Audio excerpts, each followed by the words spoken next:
በስመ አብ ወወልድ ወመንፈስ ቅዱስ አሐዱ አምላክ አሜን። አይተጉድል አብዛ ንፋስ ዝስዕን ማዕበል ጭንቀትን ዝበዝሓ ዓለም ወዲ ሰብ ኩሉ ግዜ ክውስኽ ጥራይ እዩ ዝደሊ። ሃብቲ ዝና ስልጣን ክውስኽ ይጋደል።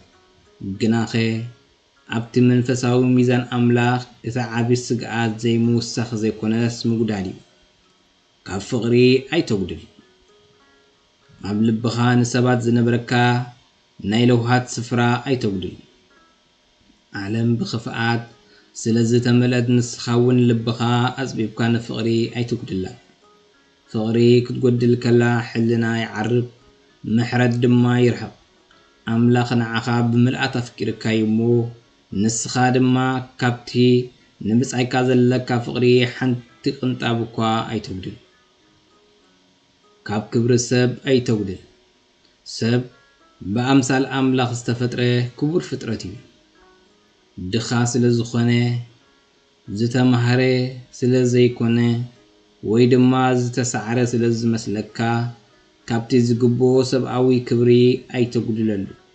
ንሓደ ሰብ ከተቃልሎ ወይ ከተሕስሮ ከለኻ ካብቲ ኣብ ውሽጡ ዘሎ መለኮታዊ ስእሊ ኢኻ እተጉድል ዘለኻ።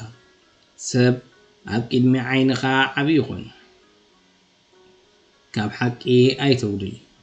ሓቂ ምልኣት እያ፣ ፍርቂ ሓቂ ግና ካብ ጥልመት ኣይትፍለን እያ።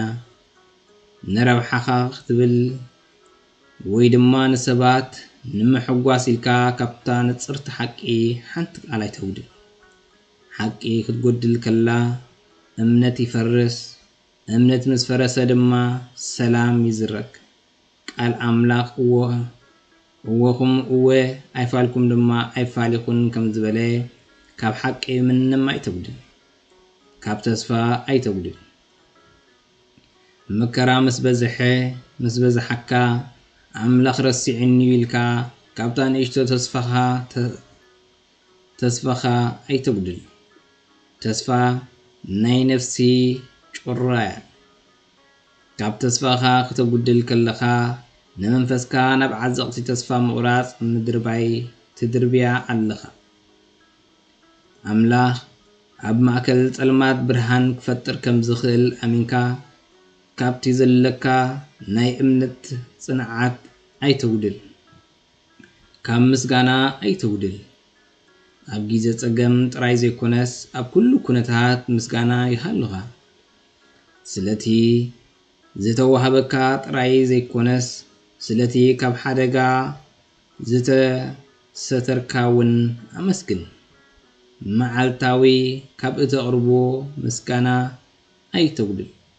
ምስጋና ምስ ዝጐድል ንልቢ ብጥርዓን ብዕግርግርን ይመልኦ። ኣምላኽ ንዓኻ ክበካ ከሎ ኣጉዲሉ ኣይፈልጥን። ትንፋስ ክበካ ከሎ ምሉኡ ጸጉኡ ክበካ ከሎ ማዕሪ እዩ። ምሕረቱ ክበካ ከሎ ድማ መወዳእታ የብሉን። ንስኻ ድማ ኣብቲ መንፈሳዊ ጉዕዞኻ ካብቲ ንኣምላኽ ዘለካ ፍርህን ንሰብ ዘለካ ኣኽብሮትን ሓንቲ ትርኢት እኳ ኣይተጉድል። ምኽንያቱ ህይወት ካብቲ እትውስኾ ዘይኮነስ ካብቲ ዘይጉደልካዮ ቅንዕናያ እትምዝን። ካብቲ ኣነ ዝእዘኩም ዘለኹ ቃል ሓንቲ እኳ ኣይተጉድሉ። ኦሪት ዘዳግም 4:2 ስብሃት ለእግዚአብሔር ወለወላዲቱ ድንግል ወለመስቀሉ ክቡር አሜን።